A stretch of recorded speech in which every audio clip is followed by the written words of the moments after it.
are 2 weeks into fall camp. We have 2 more weeks until the first game week and only 19 days officially until week 1 of Alabama's 2024 college football season. It seems like it's moving a little bit at a snail's pace, but maybe that pace will pick up over the next couple of weeks here as the Crimson Tide wrap up their fall camp and begin preparations fully for the fall season. Hey, what's up? Hello, everybody. Welcome back to Roll Pod, an Alabama sports podcast from Bama 24/7. I am Cody Goodwin. It is August 12th. I'm here with Mike Rodak. We're going to recap the most recent few days developments from Alabama's fall camp. Mike, how are you doing? How are you holding up? We're midway through fall camp. Are you staying hydrated? I am. I got my bottle of water right here, in fact. So I am staying hydrated. And we have football, an actual game in 12 days. Am I right? Saturday, August 24th, we have Florida State and Georgia Tech in Dublin, as well as an ACC game, SMU versus Nevada. Classic ACC matchup. So can't wait for that. But, you know, we'll have College Game Day coming back in another 12 days. I think we're getting to the end of like the boring part of the offseason. Give it another week and a half here, and we'll have something real to talk about. I always forget about week 0 because I feel like the games are never like high profile. It's just kind of like the appetizer to what is actually week 1. But there's some of these week 0 games. Maybe it's just because I'm ready for football. Kind of intriguing, right? I mean, I think everybody's going to want to watch Florida State. And that's a true ACC game, Florida State, Georgia Tech. And the spread's only 12 points. A new Florida State team, if you will, with how many Alabama transfers? 4? Malik Benson, quite a few. Earl Little, Roydell Williams. Quite a few, yeah. There'll be a few Alabama players to watch on FSU. That's like the highlight of week 0. Terrence Ferguson, number 5. Sorry, I missed one. Yeah. So I was going to say, I thought there was one more, but yeah, the Florida State fighting Crimson Tide. That's week 0. Week 1 kicks off also that Thursday before. Like, I want to say there's games actually like that entire weekend, Thursday, Friday, Saturday, and then again Sunday. I think LSU opens their season on that Sunday afterwards as well. There's a lot of really good games each day of that week, and I'm like really excited for it. That Thursday schedule, I mean, the teams that play, like if you're interested in watching Illinois or Kansas or Colorado, there's a lot happening around there. North Carolina, Missouri, Arkansas, all those teams play on Thursday. They don't play anybody, it's not a close game per se. But North Carolina, Minnesota has some intrigue, but yes, like if you want to watch Jalen Daniels in Kansas, they're there. If you want to watch Illinois, they're there. If you want to watch Missouri, they play Murray State that Thursday. Rutgers, I think, is like a fun sleeper pick in the Big Ten. So like those teams are playing, but there's probably like that Minnesota North Carolina game is probably the one where it's like, yeah, that's the one where it's maybe a game. I mean, you got Oklahoma playing Friday night, Michigan State playing Friday night, Duke, Wisconsin, Stanford, TCU. It's a 9 Friday night, but it's only an 8-point spread. Like you got a few games, and then it all kind of starts for real. With that Saturday, which Alabama, Western Kentucky is not really the game people are going to be watching. It's going to be Clemson, Georgia in the morning, and then later on Miami and Florida is going to be a big one. And then beyond that, it's really about it. Auburn, Alabama, A&M, you never really know, right? Oh, sorry, Notre Dame and Texas A&M. That's where game day is going to be. That's the one I was forgetting. But Alabama and Western Kentucky is not really the game of the week to start week 1. And I mean, nor should it be. Like, obviously, it carries a lot of intrigue for us because of just the way Western Kentucky plays and Alabama's current roster. And we're going to get into some of that on today's show. We're going to discuss kind of what we've seen the last few days from fall camp. We got to watch a few more practices over the last week. We got to watch a full practice on Sunday. It was kind of a pared down fan day practice at Bryant-Denny Stadium. Alabama also had their first and what I believe will be their biggest or most important scrimmage of fall camp on Saturday. That was at Bryant-Denny. That was closed to the public, but we gathered some intel, watched some things, saw some things. we have a few things that we can glean from there. And maybe that's where we should start on today's show. The scrimmage took place Saturday. Alabama ran about 100 total plays, the vast majority of which went to the first and second team offense. We don't have a depth chart to work with per se, but we have our own depth chart projections that we put on our website earlier this morning. We're recording this on Monday. We did get to talk to Kalen DeBoer after the scrimmage on Saturday. He didn't reveal too much, but he revealed a few small things here and there. Apparently the running backs shined quite brightly in the scrimmage, especially Jam Miller. A lot of the receivers got involved. It sounds like there were a few defensive players that made some plays. I know Malachi Moore, I believe, had an interception. King Mack had a really nice play where he was able to strip the ball out. Ryan Williams had a touchdown. Mentioned Jam Miller out of the running backs. He had a couple scores. Caleb Odom had a pretty impressive catch. LT Overton sounds like was really impressive from the bandit position. I'll leave this open-ended to you, Mike. When you look at the scrimmage, I know we didn't get to watch it, but when you take into account DeBoer's comments afterwards, what we were able to learn just from talking to people afterwards, some of the hype videos that Alabama posted, some of the pictures that they posted, what was maybe your prevailing takeaway from their first scrimmage? I always, I hesitate to take too much because I can remember a couple of years ago, and you have some random players sometimes that have a big scrimmage, and Nick Saban would be very complimentary. I mean, Kendrick Law even, I think, had a big scrimmage 2 years ago. And, sometimes it doesn't really translate to anything in the fall. Sometimes it does. Like, I think people picked up pretty early on with, Will Anderson didn't have a spring, but even Caleb Downs and Justice Haynes last, spring as freshmen, people kind of started to realize, hey, these guys are guys. So, probably the biggest takeaway is Ryan Williams being, even as a summer enrollee there, in terms of where you want a freshman to be. If he's going to play a big role, I think he's checking all the boxes. He's, all the mile markers, whatever you want to call it, he's reaching. I think they're being, I don't want to say cautious, but I don't think they're trying to blow him out of proportion yet. But at the same time, I don't think they're trying to keep him under bubble wrap and, have him be Aaron Rodgers circa 2005 and or we got to keep this guy behind the scenes and develop him. No, they're going to throw him out there because they think he's ready. And even coming off of that scrimmage, going into Sunday's practice, Ryan Williams was with the first team. Really everything that we watched, and it wasn't a ton of first team work because they had just done a ton on Saturday. So it was, it was a little bit more for the backups to get some reps yesterday, but he was in there with the first team. And I think that is a continued reflection of how they view him, probably how they graded him, coming out of Saturday as well. And just kind of that trajectory where, maybe he'll start week one. And I don't know if I would have said that a few weeks ago. I would have said he's on to two deep. I think he's one of their top six receivers is what I maybe said, at the start of camp. But now it seems like there's a legitimate chance where first play of the first game against Western Kentucky, he could be one of the wide receivers out there. And, that's, again, it was a big scrimmage for him. And I think it's been a fall camp where he's done what they think he can do. I think the monster play from the scrimmage was he was able to beat Deshaun Jones, the Wake Forest transfer, deep for a touchdown. Impressive play all the same, just being able to be, jump off the line and beat an experienced collegiate defensive back. I know that we've kind of gone back and forth a little bit about Jones specifically and whether or not maybe he should start or it should be Xavier Brown. But the fact that this guy, Ryan Williams, who was not there for spring ball, summer enrollee, able to beat a guy who started 10 games in the ACC last year in a scrimmage, kind of impressive. I guess I'm of the belief that he is one of their best six receivers. In our depth chart projections, not to give the whole thing away, I put him second team Y receiver. So I did my best to try and figure out X, Y, and Z. I'm assuming Z's the slot. I don't exactly know where they're going to slot him in yet, just because we don't know what the other roles for the receivers are. So maybe I'm pumping a little bit of the brakes on whether or not he'll start, but I do agree that it seems like he's going to play significant snaps this season. I'm of the belief that it will probably be later in the season that they really start to involve him in more. I know that I've said this before. I've said it again. I think they're probably going to do like a Luther Burden type track with Williams this year. And even DeBoer has said, I don't need you day one.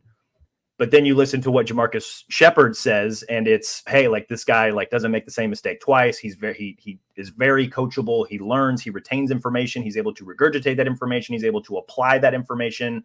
Everything about this dude is impressive so far. So I agree. I think he'll play quite a bit this season. I don't know about starting, But I suppose we should be at least open to that possibility. I think you do make a good point there, just given everything that we've seen. Yeah, I think, it's always kind of been I don't say an open book, but like an open competition with the wide receiver position all offseason, because you lose both of your starters from last year, and Jermaine Burton and Isaiah Bond. And I think for a while we're like, yeah, by default, Kendrick Law and Kobe Prentice kind of elevate into that role. I think, Jeremy Bernard, I think naturally kind of elevated into that role.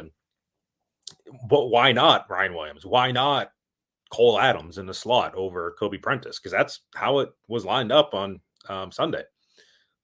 Like, if Cole Adams is Mr. Reliable and he's doing everything you want out of the slot receiver, then, why not? Like, I don't think Kobe Prentice, not to like disparage him, but I don't know if he's earned like an absolute right to the starting job as a third-year player here. So as I think encouraging as signs have been from Kendrick Law, I don't know if that means he's required to start over Ryan Williams. Like, I don't know if that's the status of the receivers that they've had. So I think this coaching staff is perfectly open to the idea of Ryan Williams starting. I think they're open to the idea of Cole Adams starting.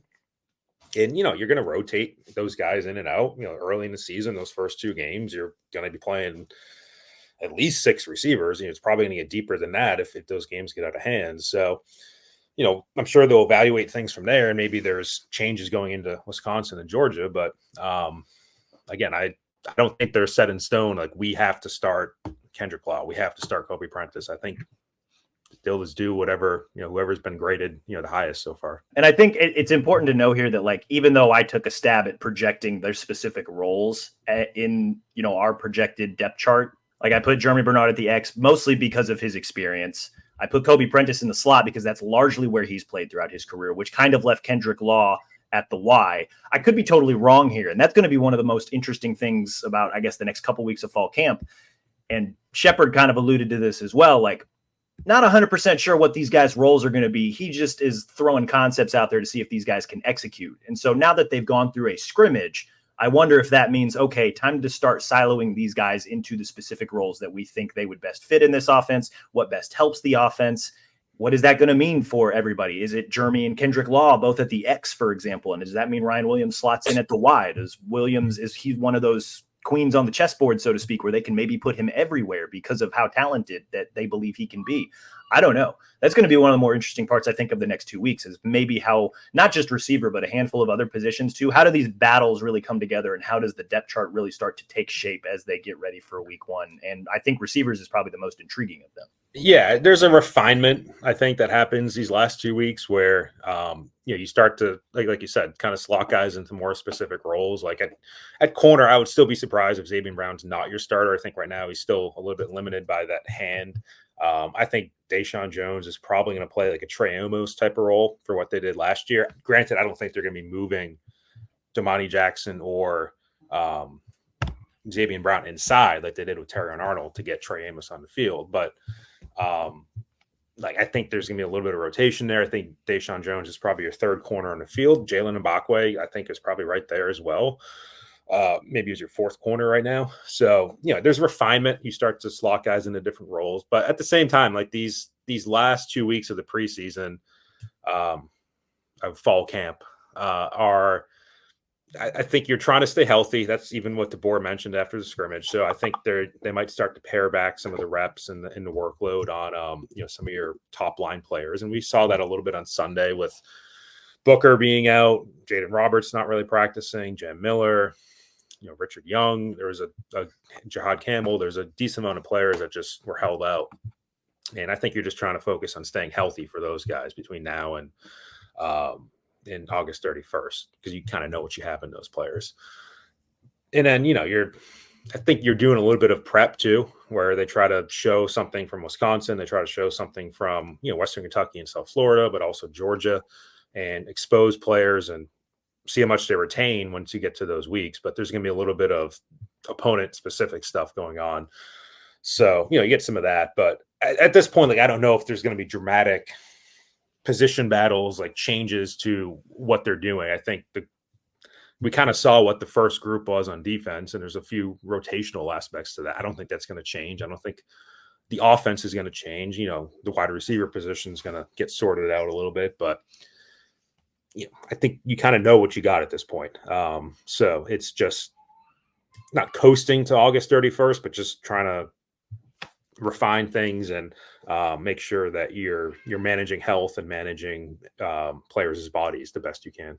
And DeBoer made a hint at that this scrimmage, like they ran 102 plays, vast majority went to first and second team. The next scrimmage will probably not be either that long or that in depth, or they may not tackle as hard as they did, I suppose, or maybe go as hard as they did. Like it may be a little bit more of a glorified walkthrough with a little bit of aggression.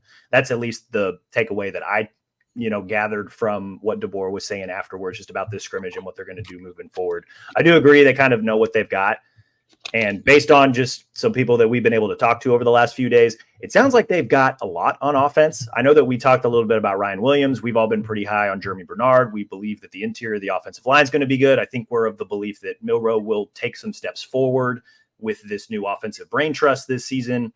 The prevailing notion that I got back from people that I talked to, Mike, the one quote that sticks out, the one offense is stupid good, which, again, that could be the defense maybe running some vanilla sets or figuring out some other things that they're trying to deal with. Or, if we all watch the highlight reel from the scrimmage, we saw Jam scored twice. We saw Milroe take off for a deep run. We saw the Ryan Williams touchdown. We saw Josh Cuevas at tight end catch a deep pass for a touchdown from Ty Simpson. It looked like it was against the 2 defense. They got him matched up on a linebacker.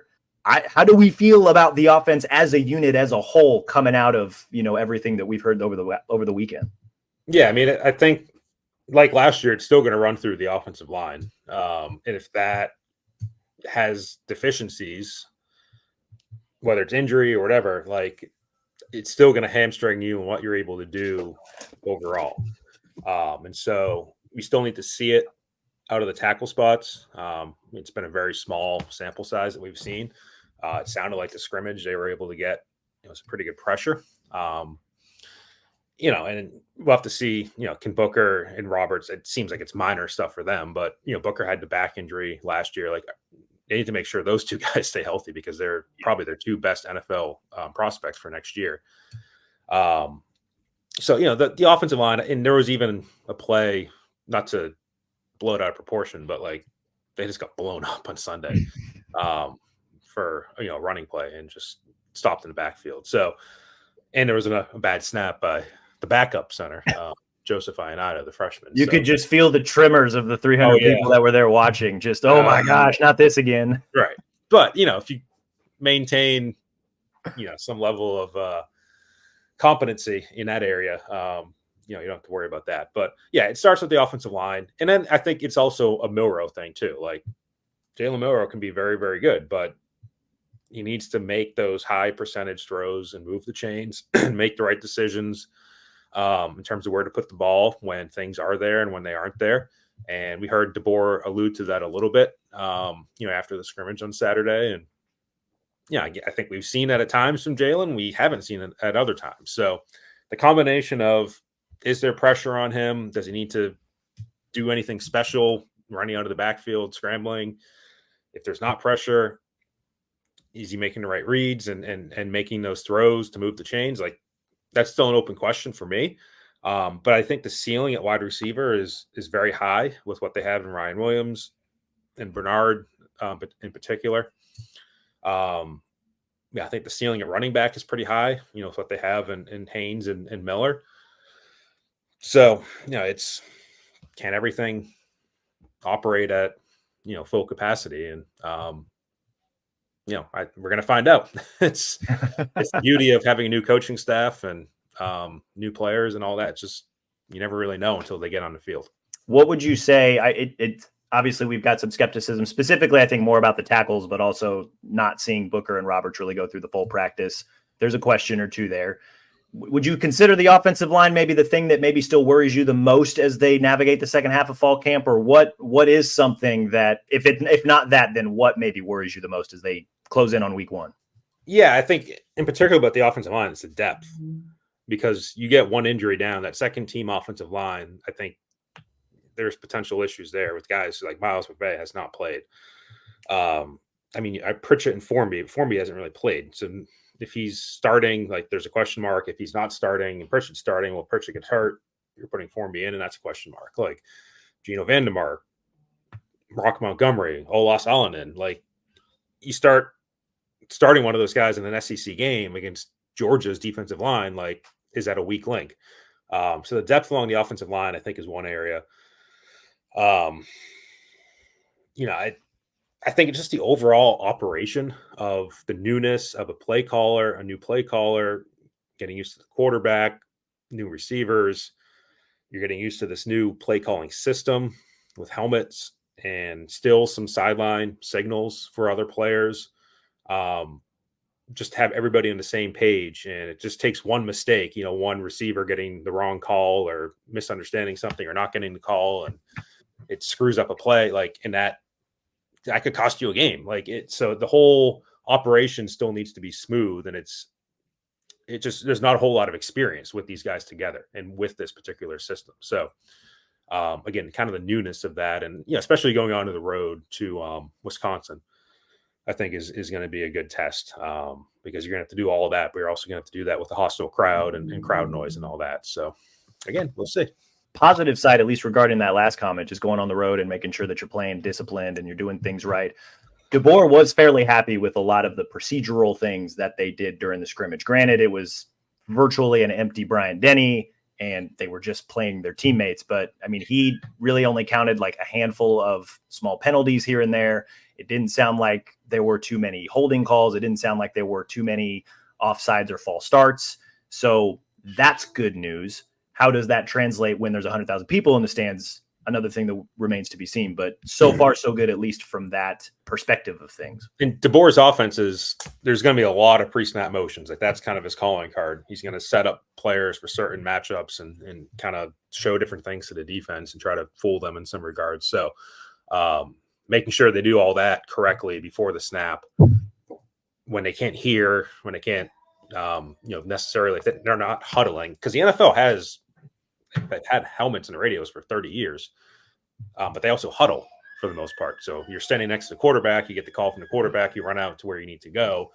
I don't know how much of that they're going to do. I think there's going to be a little bit of a huddle with Milroe and the offensive line. I think the receivers, especially if you're in some sort of hurry up situation, they're going to be staying out to the edges of the field and getting their calls from the sideline. So it's going to be interesting to watch how all that happens, even the first couple games when you're at home and crowd noise is not a factor, to see how all that's operating. It's all new. Here's what DeBoer said about the whole coach to player radio helmet communication. We use that every day in practice. It shuts off with 15 seconds, but they really got to simulate it with the officials and what it looks like pretty much down to the second. He went on, some good work there. Also the tablet, iPad on the sideline. They took a couple of breaks for 6 minutes or so that they could get on the sideline and understand what it looks like, what they can gain from it, like how to go about that process for the most part. I'm curious, Mike, you've covered the NFL. It seems like it could either be a benefit or it could also be a detriment. Like, what's it going to be like as they go about trying to strike that balance in terms of, I guess, efficiently using these new technology, benefits to make sure that it helps the team moving forward? Like, what do they got to do?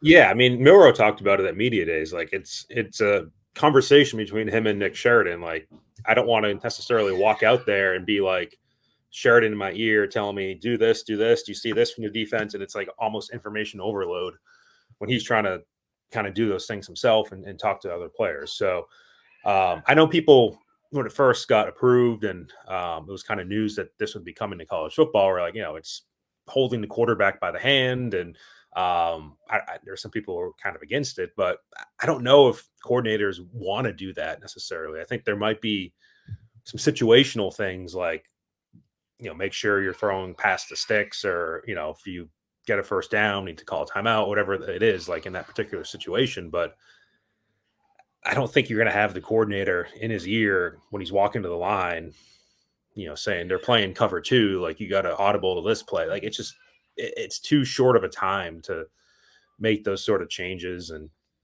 look, sometimes there's technological glitches too. When the system doesn't work, I've been a part of covering NFL games when the system has gone out, and you really have to improvise, and you go to the wristbands or hand signals, whatever it is. And you got to be ready for those situations too. So that's something, hopefully, for their own sake, they practice, because if that system goes out, you got to be ready to do something on your own. They're not going to stop the game because it's not working. Unless it's, I think in the NFL there is a rule where if it's unfair, if it's not working for one team, I think it has to be shut off for the other team. But again, some of that's happening in real time and they don't know about it. So, yeah, I think it's a dialogue, and it's a Milroe Sheridan relationship thing, and just how far they've come, and being able to trust each other there. Well, and the thing that you and I were kind of talking about a little bit on Sunday during the fan day practice, I think if they really want to maximize this, they're going to have to, like, not quite hurry up offense, but they're going to have to line up quickly, so that if they do want to, hey, here's a quick tidbit about what, how they're lined up and what it means, and here's a potential option for you to do. They're going to have to get lined up fairly quickly so that you can take advantage of the fact that you only have them for, between 40 and 15 seconds, because at 15 seconds it shuts off. So, it may not be information overload, but if you want to sneak in some of those small things to maybe help Milroe out in terms of protection or hot routes or what the defense is doing, you're going to have to move fairly quickly, which means you're going to have to be really efficient on offense in order to take advantage of it, at least in that way. They may have a different type of relationship and they may utilize it in different forms, but that was at least one thought that came to mind. Yeah, and the defense too has the same capability, with, in this particular case, Kane Womack and Deontay Lawson. So you're walking to the line with Deontay Lawson, you have Womack in his ear saying, the offense is showing that, and be alert, alert for screen pass, whatever it is. Like, there's certain things that the coordinator is going to see, and in the past they're probably sitting up in the booth and yelling at a window because it's not like anybody could hear them, maybe in their own headset with the coaches, but now you're going to have direct communication to that middle linebacker. And, if they saw something on film during the week and then they see that out of the offense, they can alert the linebacker to that, and he can alert the defense. So there's going to be a chess game, I think, where the coordinators become a little bit more involved. But again, I don't think it's like completely holding people by the hand. And DeBoer has talked about it too, where you can use that 15-second cutoff to your advantage. And again, that goes back to, he likes to show different pictures to the defense, and you make a motion at 12 seconds and you show something different. Well, at that point, the coordinator can't talk to the linebacker defensively. And then it's kind of on him to, do whatever he needs to do defensively. So, maybe the end result is, it's like basketball. It's like a longer set on offense. You're kind of letting things develop more, and maybe the offense goes a little bit slower and tries to take advantage of that cutoff, and then snaps the ball with 5 seconds left on the clock if it's not a time sensitive situation. And maybe you're running fewer plays because of that as a result, if you want to really get into the strategical coordinator versus coordinator battle that happens. No, that's a really good point, especially with DeBoer's offense, that we've talked about this at length now. A lot of shifts, a lot of motion, a lot of pre-snap stuff that could very well play into their advantage on game day. We sat at the full fan day practice on Sunday. I'm not sure that the practice itself wasn't very revealing. We learned a couple of small things here and there, but nothing really, I think, big picture. But I wanted to kind of end the show just discussing what we did learn or what we did see. What do you think was the most intriguing takeaway from the fan day practice? Yeah, I know sometimes people ask you, like, how did Jalen Milroe look, or how did this player look? And there's very few, especially for practice like that, the day after a scrimmage where they just ran a bunch of plays. Like, there was very few reps where anything really happened of note. I mean, I can picture one Milroe throw behind CJ Dupree that he couldn't really catch. I can picture one Milroe play where he kind of scrambled up the middle. There was some rollouts and dump offs to the running backs, and there wasn't really a memorable sort of offensive play. Even the one that sticks out was 7-on-7s, where there's no defensive line or offensive line, with Ty Simpson, I believe, to Emmanuel Henderson. So, it's hard to like evaluate players, and also things happen in real time. Like I said, the offensive line got blown up that one play. Well, I couldn't tell you who exactly was at fault for that. It's not like we can sit and slow down the film. So I feel for Nick Saban sometimes when we asked him, like, what did you see out of the offensive line? And a lot of times he'd be like, I don't know, I'd have to watch the film. Right. Especially at the field level, you can't really see a lot of that stuff. So for us, I think the takeaway is more like who was playing where. And yes, there's a hierarchy for practice. Like, there's a first team and a second team and a third team. And I know coaches love to say there's no depth chart, but there is, especially this time of year. I think once you get deeper into fall camp, you can like we talked about at the top of the show, people's roles really become a little bit more ironed out. So that I think is probably the biggest takeaway. And again, it goes back to where we saw Ryan Williams playing, where we saw Cole Adams playing, was probably the biggest, not surprise, but takeaway in terms of what we had known to that point. And we'll have to see if that continues to appear that way when we go to practice on Tuesday this week. As we were watching that unfold, that really built a lot of what ultimately became the starting defense, I suppose, for the depth chart, because there was a lot of, I know Jahad Campbell didn't really go through the entirety of practice, but we could slot him in next to Lawson. And that was really the only thing that was kind of missing from what we believed to be was the starting defense. And so we were able to see kind of what the rotational guys were going to look like, who were the starting corners. Devonta Smith was the guy starting at Husky. At least where the depth chart stands right now, like that was kind of revealing. The other thing that I thought was also kind of interesting, and we really haven't, I think we've only asked DeBoer this once, and he kind of shrugged it off and said, we're not 110% worried about it just yet. That'll probably be something closer to the season. The return game, buddy Cole Adams, Mr. Reliable, looked like he was first team punt return. I don't know if that'll hold. Jalen Mbakwe looked like he was second team punt return. Again, not sure if it'll hold. That was the first time we had seen that. Obviously not the most important development when it comes to the depth chart, but it was at least interesting and revealing.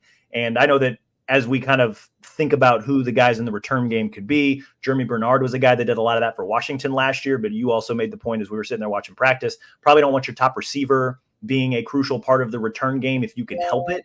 Seems like it's Adams and Mbakwe, who at least in punt return, they also could be options in kick return. Those are the two guys at least at the top for that role right now as we see it. Yeah. And it's one of those things where there might be a couple plays here and there this season where that really comes into focus. There's a lot of times when, punt returners are just fair catching it, and it's about reliability in terms of being able to catch it. And so who better than Mr. Reliable himself, Cole Adams? If you're looking for a punt catcher, as I think it was Buddy Nix, the Bills GM before I got there, used to call him, as opposed to a punt returner. So not to be that guy, but sometimes I think return game is overrated. Obviously in the NFL, it's become very overrated. That's why they changed the kickoff rules, especially kickoff returns in college football. It's every kicker is just kicking it out of the back of the end zone, and who your kickoff returners are in a lot of cases doesn't matter. But I think punt return became a story last year with Caleb Downs and Kool-Aid and then Caleb Downs. And again, it comes back to like, can you just be relied upon not to screw it up and muff the punt or fumble or whatever? And so that's where, I think that's what we're going to be looking for. And if they break one here or there and it changes a game, then, great. But it's such a spotty part of the game now where it's just they're punt teams and kickoff teams have become so specialized, and they practice all this and they kind of know what they're doing at the higher levels of college football, that it's hard to get anything to really work. I know Jamison Williams returned, I think it was 2 kickoffs in the same game, 2021 against Southern Miss. I don't think he had a notable return after that season, but he was like SEC Special Teams Player of the Year or something because of those 2 returns. So if you can play a team that has some inferior athletes compared to you, then maybe you can get your athlete on the field and have him get a big return. Thanks to Cole Adams. So, right. Well, and that was Kool-Aid was All-American as a punt returner because he, I don't know that he took one back, but he just consistently gained, 10 yards here, 12 yards there, and just, put Alabama in an advantageous situation. And then because he screwed up enough last year, prompted Saban to make a change. And the game he decides to make a change, Caleb Downs houses one. So it was against Chattanooga, whatever.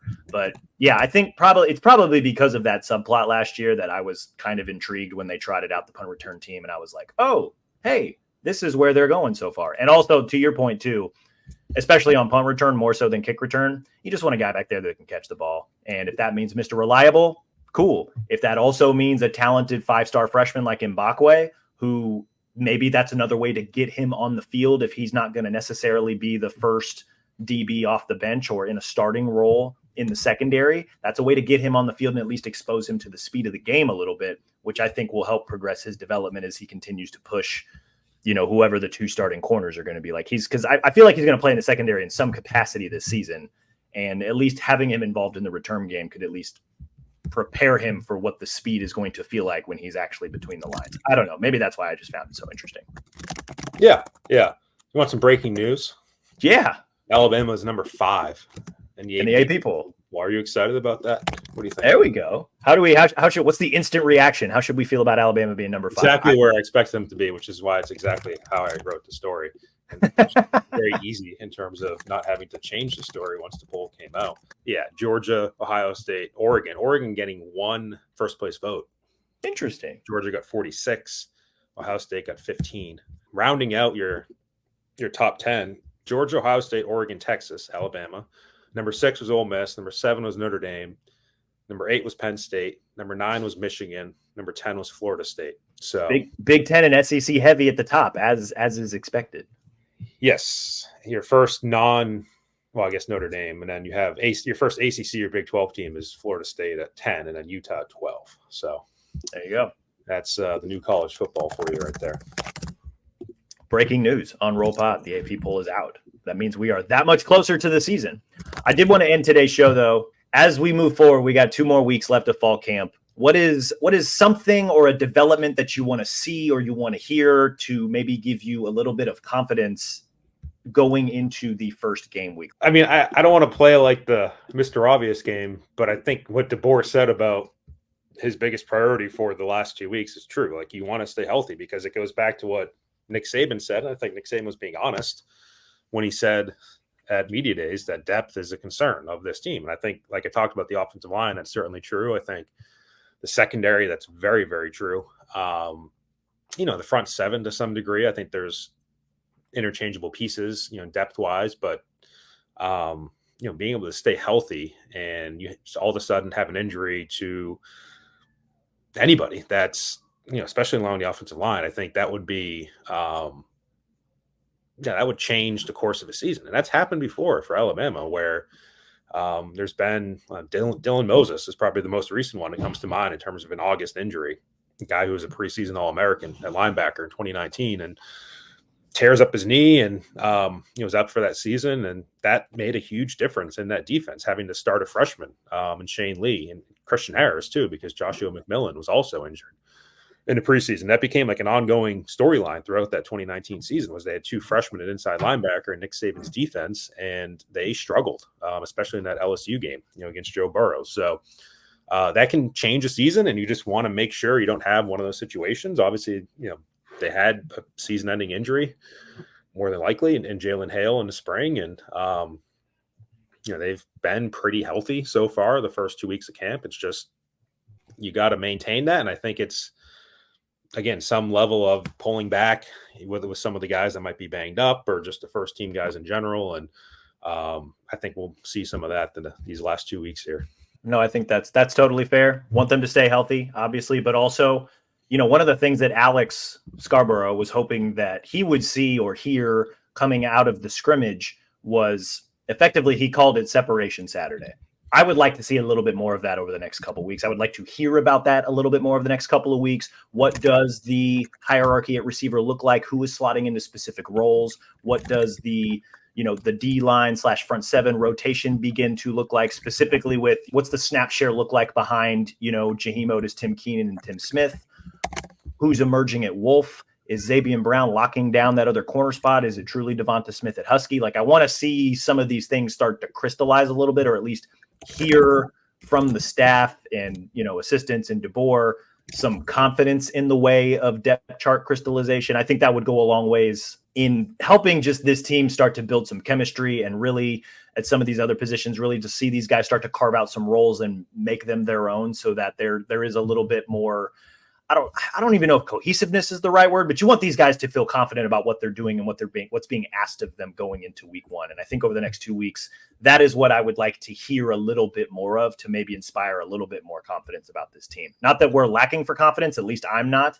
I know, Mike, you're kind of the skeptical one of us too, but I feel really good about this team, and I want to hear that the coaches are also feeling really good about this team over the next couple of weeks. Yeah, and then again, it sometimes just comes down to they got to see it on the field. I thought Jamarcus Shepard gave a great quote when he got asked last week about how much progress he's seen from the wide receivers. He said, I don't know. He goes, honestly, none. Honestly, none. That's what he said. Yeah. And he's like, well, we'll have to wait and see what it looks like on the field. I'm like, heck yeah. Like, that's honesty, and it's true. And, it's not to criticize coaches that just kind of give the platitudes, but it's like, hey, that's what it comes down to. And college football is still, even with kind of the expansion of the playoff and there's more games on everybody's plate, like it's still a sport that is the regular season shorter than any other sport on planet Earth. Like it's very important to win every single game or try to win every single game because there's a big price to pay if you don't. And each game still does matter. A little bit less than before, a little bit less than the BCS system, but it comes down to 60 minutes of clock time during the game. And, it's what happens on the field. Not to give like a motivational speech, but it's got to go out there and do it. And right. Sometimes players say like, we're going to grow and we're going to fix our mistakes, but like your chance to fix your mistakes is the game. And if you're not doing it during the game, then, sometimes it's too late at that point. Well, and I think Shepard's comments are a lot of why, like, okay, like let's start to see these guys differentiate themselves. Let's start to see these guys solidify some roles, not just at receiver, but at a handful of other positions as well. Like, let's really start to see, let's start to hear a little bit more about who's carving out what roles, who's maybe taking a step forward. Like, I don't know that Saturday was the separation Saturday that Scarborough wanted, at least based on what we've heard so far. Let's start to see that over the next couple of weeks so that there's a little bit more confidence, I guess, in what these guys want to accomplish and what they want to do, at least on week 1 against Western Kentucky. That's what I'd like to see in here over the next couple of weeks. It's like moving day in golf every Saturday. Yeah, kind of. Who's going to position themselves to play significant snaps in week 1? And what role will they play with those significant snaps? I'd like to see that crystallized a little bit more. One man's opinion. I'm with it. That's all we've got today, Mike. That's all I had planned. We'll be back sometime later this week. We get to watch another practice this week. We get to talk to both the offense and the defense again this week. So hopefully we'll glean a little bit more, have another conversation about what we've learned, and also got a fun game coming up on, I believe, either Thursday or Friday. That's kind of tentative, up in the air right now. So just some players that we're maybe looking for a little bit more out of coming into the 2024 season, to give a little bit of a hint. In the meantime, though, be sure to rate and review this show wherever you listen to your podcast, Apple, Stitcher, Spotify, even our Bama 24/7 YouTube page. Subscribe to Bama 24/7 and 24/7 Sports. Believe we're still running a special. You can get 30% off an annual VIP membership to Bama 24/7. We're midway through fall camp. If you haven't signed up now, please sign up, because we're doing a lot of fun stuff this week, next week, and then before you know it, it's going to be game week. So I don't want you guys to miss out on any of that. I put a link to that in the show notes. As always, we appreciate you guys for listening, and we'll talk to you all again soon.